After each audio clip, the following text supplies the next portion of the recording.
오늘도 믿음으로 승리하시기를 축복합니다. 오늘 함께 보실 하나님의 말씀은 요한복음 4장 46절에서 47절 말씀입니다. 예수께서 다시 갈릴리 가나에 이르시니 전에 물로 포도주를 만드신 곳이라 왕의 신하가 있어 그의 아들이 가버나움에서 병들었더니 그가 예수께서 유대로부터 갈릴리로 오셨다는 것을 듣고 가서 청하되 내려오셔서 내 아들의 병을 고쳐주소서 하니 그가 거의 죽게 되었음이라. 엔게딘 말씀 묵상과 함께 하시는 성도님들을 축복합니다. 우리가 함께 읽은 이 말씀은 왕의 신하의 아들 치유 이적이라고 불립니다. 이 이적 이야기의 특징은 이 54절에서 유대에서 갈릴리로 오신 후에 행하신 두 번째 표적이니라 이렇게 명확하게 몇 번째 이적이라고 기록되어져 있다는 점입니다. 물론 역사적으로는 첫 번째 이적인 가나 혼인잔치 이적과 오늘 이적 사이에 다른 이적들이 존재하고 있는 건 사실입니다. 자, 그렇다면요. 이 이적을요, 요한복음은 굳이 두 번째라 부르는 것. 이것은요, 이 저자의 특별한 의도가 있기 때문에 그런 것이지요. 우리에게 전해주려는 설교적인 의미가 숨어 있다는 의미입니다. 우리는 이것을 읽어나갈 수 있어야 됩니다. 우선요, 이 말씀의 문맥에 대해서 살펴보겠습니다. 우선 이 말씀의 전후 문맥에 대해서 알아보면 이 요한은 2장 1절에서 12절에 걸쳐서 예수님의 첫 번째 표적을 소개한 뒤에 이 3장에서 이 대표적인 유대인인 이 니고데모와 예수님의 만남을 소개합니다. 그리고 또 4장에서 이 대표적인 사마리아인인 사마리아 여인을 만난 것을 소개하고 있지요. 그리고 난 뒤에 오늘의 말씀인 왕의 신하, 바로 이 대표적인 이방인과의 예수님과의 그 만남을 편집해 놓고 있습니다. 물론 오늘 우리가 읽은 이 말씀에서는요, 왕의 신하가 이방인이란 것을 말하지 않아서 이스라엘의 왕의 신하인지 다른 나라 왕의 신하인지가 명확하게 나타나진 않아요. 하지만 일반적으로요, 이 말씀을 마태복음 8장에 등장하는 백부장의 하인을 고치시는 이적과 평행 본문으로 여깁니다. 그걸 볼 때 여기서 말하는 신하는 아마도 로마 왕의 신하라는 것을 뜻할 겁니다. 물론 이 마태복음은 백부장의 하인이라고 표현되어져 있고 오늘 말씀에서는 그냥 아들로 표기되어 있는 것이 좀 다르긴 합니다. 마태복음은요, 이 백부장의 이 자발적인 믿음이 강조되고 요한복음 그렇지 않다는 것이 좀 다르죠. 하지만 이건요, 이 전승되면서 의도적 이 표기 차이나 이 저자의 기록 의도 차이일 뿐이고 이적의 내용과 고침받는 방법을 보게 되면 이 같은 사건을 말하는 걸로 볼 수가 있습니다. 요한은 이러한 문맥 설정을 통해서 예수님이 유대인, 사마리아인 그리고 이방인까지 골고루 만나셔서 그 사람들에게 구원을 베푸시는 분으로 소개합니다. 사실 예수님의 이 구원에 대해서 한정 지어서는 안 되지요. 복음은요, 어느 특정한 사람에게만 해당하는 게 아닙니다. 복음은요, 세계적이어야 되고 모든 인류에게 다 해당되는 일입니다. 바로 요한의 편집적인 의도가 여기 있어요. 예수님이 모든 사람에게 구별 없이 차별 없이 찾아오셔서 구원을 베푸시고 살리시는 분이다라는 걸 소개합니다. 맞습니다. 예수님 누구를 가려가면서 구원하신 분이 아니지요. 예수님은 어떠한 사람일지라도 구원해 주시는 분이라는 것을 우리는 믿어야 됩니다. 그리고 오늘의 이적이 말하고 있는 주제를 중심적으로 먼저 살펴보기 전에 살펴볼 것이 하나 있어요. 이 이적 이야기가 이 4장에서 사마리아 여인의 이야기와 나란히 연결돼서 편집된 것을 우리가 관심 깊게 봐야 됩니다. 두 이야기 모두 믿음의 이야기. 즉 사마리아 여인의 그 믿음과 왕의 신하의 믿음에 관한 이야기예요. 이 둘 다 유대인이 생각하는 구속사의 변두리에 있는 사람들의 이야기입니다.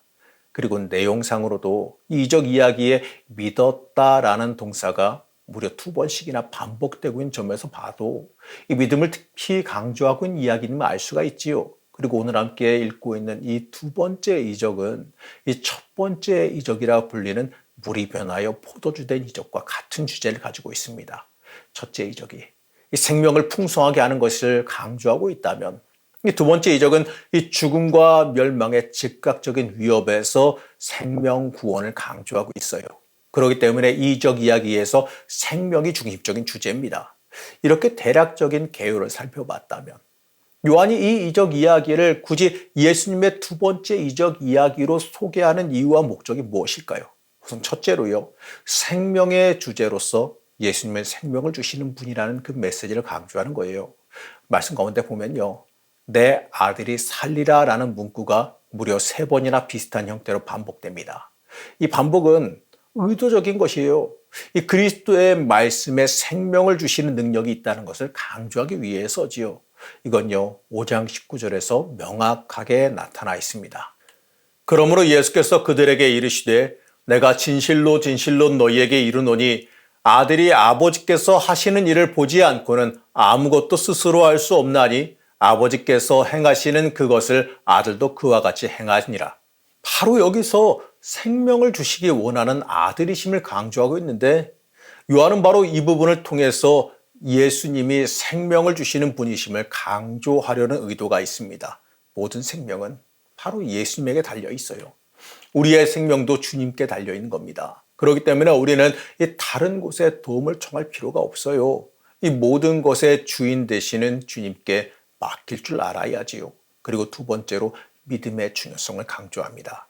첫 번째 이적인 갈릴리 가나의 표적에서 제자들이 그를 믿었습니다라고 그 믿음에 대해 강조하며 언급하고 있습니다.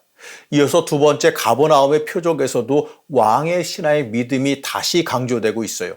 4장 50절에 보게 되면 예수께서 가라사대 가라 내 아들이 살았다 하신대 그 사람이 예수의 하신 말씀을 믿고 가더니 이렇게 말하고 있고요. 결론에서 또다시 그와 그의 온 집안이 함께 믿었습니다. 이렇게 아버지의 믿음이 강조되고 있습니다. 그렇기 때문에 이 두 표적의 결과가 모두 믿음에 대한 강조로 끝나요.